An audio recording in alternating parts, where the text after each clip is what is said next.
సరే నేను మళ్ళీ కాల్ చేస్తాను. మా చెల్లండి ఎప్పుడు చూసినా ఫోన్ ముందు కూర్చొని ఉంటుంది. ఇంటికి వచ్చినా సరే హాయ్ చెప్తుంది, ఫోన్ పట్టుకొని కూర్చుంటుంది. తననే కాదండి, ఈ మధ్య అందరూ ఫోను, ల్యాప్టాప్ లేదా ట్యాబులు పట్టుకొని కూర్చుంటున్నారు. ఇవి మన పనిని ఈజీ చేస్తున్నాయి, కానీ మనుషుల మధ్య దూరాన్ని మనకి పెంచుతున్నాయి. అదే నన్ను అడిగితే ఫోన్లు, ట్యాబులు, ల్యాప్టాప్లు కొంచెం పక్కన పెట్టేసి మన వాళ్ళతో టైం స్పెండ్ చేయండి, ముఖ్యంగా మన పిల్లలతో. వెల్కమ్ టు మమ్మీస్ కిచెన్, ప్రేమతో మీ స్వప్న.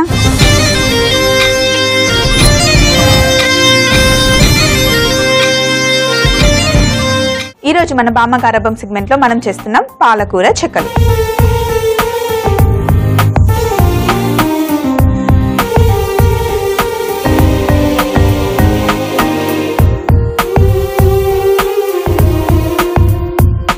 చాలా చాలా ట్రెడిషనల్ రెసిపీ అండి. చాలా చాలా టేస్టీగా ఉంటాయి ఈ చెక్కలు.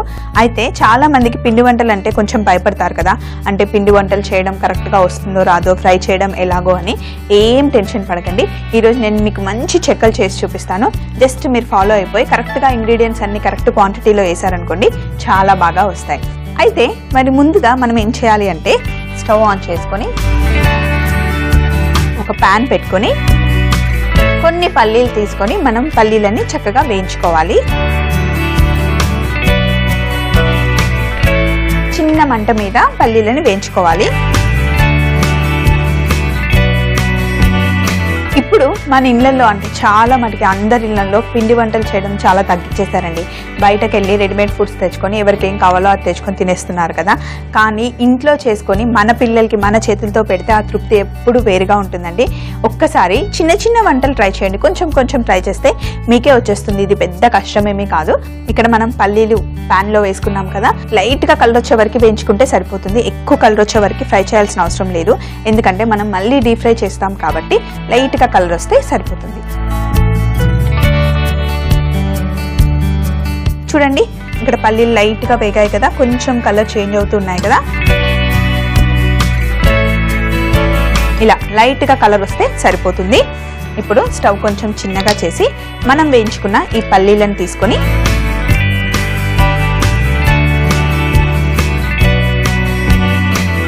ఇలా పక్కన పెట్టుకొని ఈ ప్యాన్ని కూడా మనం తీసేద్దాం. తర్వాత ఇప్పుడు ఒక గిన్నె తీసుకొని పొయ్యి మీద పెట్టి ఇందులో కొంచెం నీళ్లు పోసుకోవాలి. ఈ నీళ్లు కొంచెం వేడవుతూ ఉండే లోపల మనం ఏం చేద్దామంటే, ఇక్కడ పల్లీలు ఉన్నాయి కదా, మన చపాతీ కర్ర ఉంటుంది కదా, చపాతీ కర్రతో పల్లీలని లైట్గా క్రష్ చేసుకోవాలి. మనం ఇలాగే పెద్ద పెద్దగా వేసేసామనుకోండి, మనం చెక్కలు చేసేటప్పుడు మధ్యలో ఉండి ఊడిపోతాయి. కాబట్టి కొంచెం లైట్గా క్రష్ చేసుకుంటే అప్పల్లో చక్కగా అక్కడక్కడ వస్తూ ఉంటాయి, తింటూ ఉంటే సూపర్ సూపర్ టేస్టీగా ఉంటాయి అన్నమాట.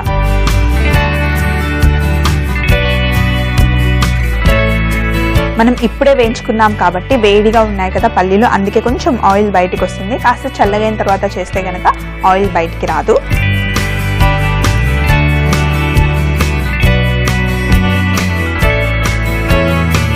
ఇలా లైట్గా పల్లీలని క్రష్ చేసుకుంటే సరిపోతుంది. కావాలి అనుకుంటే పైనుండి పొట్టు కూడా తీసి పక్కన పెట్టేసుకోవచ్చు, లేదంటే ఇలా వేసుకున్నా కూడా ఏం పర్వాలేదు. నేను కొంచెం పైన పొట్టంతా తీసేస్తాను. ఇప్పుడు ఒక బౌల్ తీసుకొని ఇందులో మనం క్రష్ చేసుకున్న పల్లీలను వేద్దాం.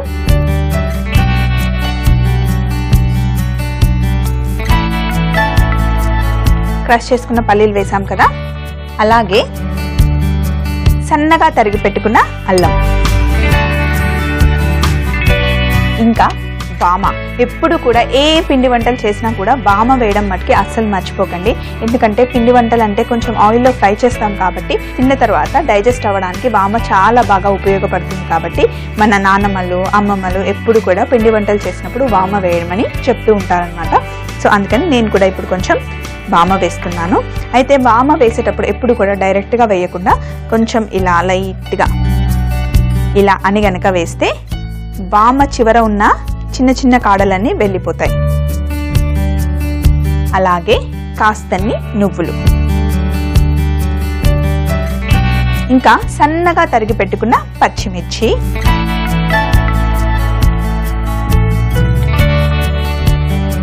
ఇంకా 2 రెబ్బల కరివేపాకుని ఇలా చిన్న చిన్నగా చేసి వేసుకోవాలి.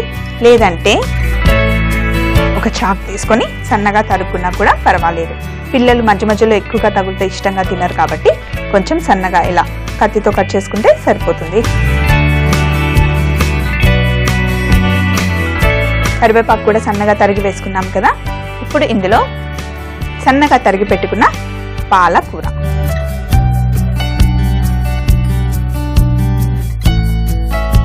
అలాగే కొంచెం వెన్న, ఇంకా 1 టేబుల్ స్పూన్ మినపప్పు పిండి, ఇంకా ఒక ఫుల్ బౌల్ బియ్యం పిండి. ఎంత బియ్యం పిండి వేసినా కూడా కొంచెం మినపిండి వేస్తే కనుక చాలా బాగుంటుంది. సో అందుకని ఒక ఫుల్ బౌల్ బియ్యం పిండిలో కొంచెం మినపిండి వేసాను నేను. ఇవన్నీ వేసాం కదా. ఇప్పుడు కొంచెం ఉప్పు వేయాలి. మనం తీసుకున్న పిండికి సరిపడా ఉప్పు వేసాం కదా. ఇప్పుడు అన్నిటిని చక్కగా కలుపుకోవాలి. సో ఇప్పుడు అన్ని చక్కగా కలుపుకున్నాం కదా. స్టవ్ కొంచెం చిన్నగా చేసుకొని ఈ వేడి నీళ్ళు ఉన్నాయి కదా, ఈ వేడి నీళ్ళని మనం ఇందులో వేసుకోవాలి. అయితే గిన్నె చాలా వేడిగా ఉంది.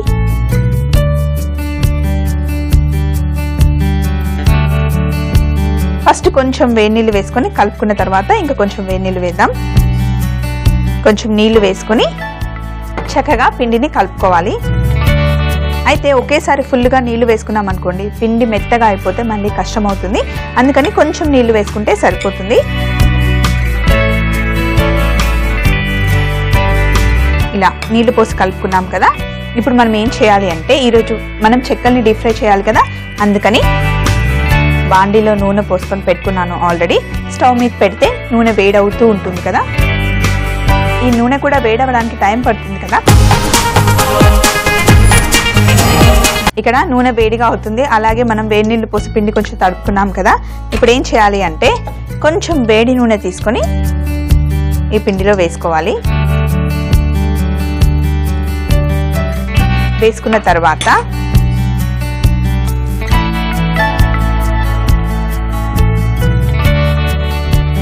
ఇందాక మనం వేడి నీళ్ళు పోసి తడుపుకున్నాం కదా పిండిని. కావాలి అంటే ఇంకా నీళ్లు సరిపోకపోతే ఇప్పుడు మనం చల్లనీళ్ళు పోసుకోవచ్చు.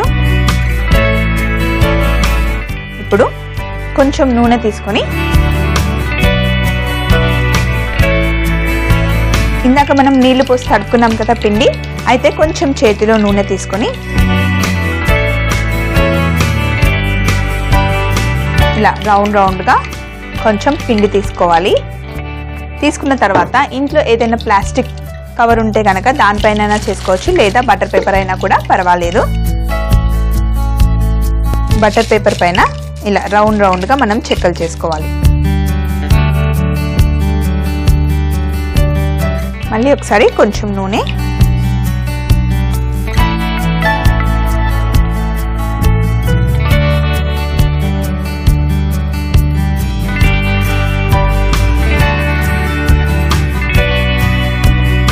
ఇలా రౌండ్గా చెక్కలు చేసుకున్న తర్వాత మనం డీప్ ఫ్రై చేయాలి. ఇప్పుడు నూనె కాగింది. ఇందులో మనం పాలకూర చెక్కలు వేసేద్దాం.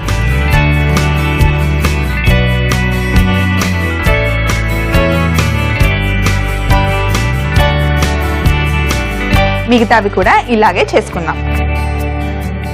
కొంచెం నూనె తీసుకొని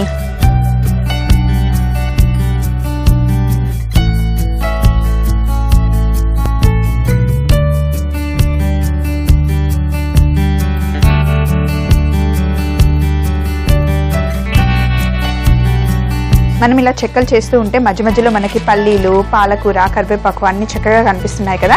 ఇవన్నీ డీప్ ఫ్రై అయిన తర్వాత తింటూ ఉంటే సూపర్ టేస్టీగా ఉంటాయండి. సో మనం చేసుకున్న 4 కూడా ఇందులో వేసుకుందాం. 2 వైపులా మంచిగా గోల్డెన్ కలర్గా వేగాయి అనుకోండి, మన పాలకూర చెక్కలు రెడీ అయిపోయినట్టే.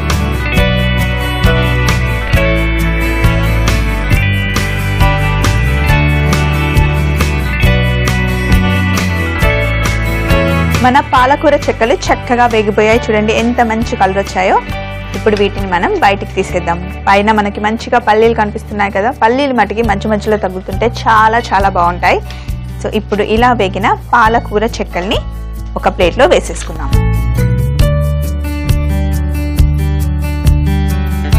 స్టవ్ ఆఫ్ చేసేసి ఒక ప్లేట్లో వేసేసుకుందాం. చూడండి, మనకి మధ్య మధ్యలో పాలకూర కనిపిస్తుంది, పల్లీలు కనిపిస్తున్నాయి, కరివేపాకు, ఇంకా అల్లం వేసాం కదా మధ్య మధ్యలో. చాలా చాలా బాగుంటుంది. అయితే మనం ఇలాగే డైరెక్ట్గా పిల్లలకి ఇచ్చేయలేం కదా, వీటిని చక్కగా ప్లేటింగ్ చేసుకుందాం. ఇప్పుడు ఫైనల్గా ఒక ప్లేట్ తీసుకొని మనం చేసుకున్న పాలకూర చెక్కల్ని ఇందులో పెట్టేద్దాం.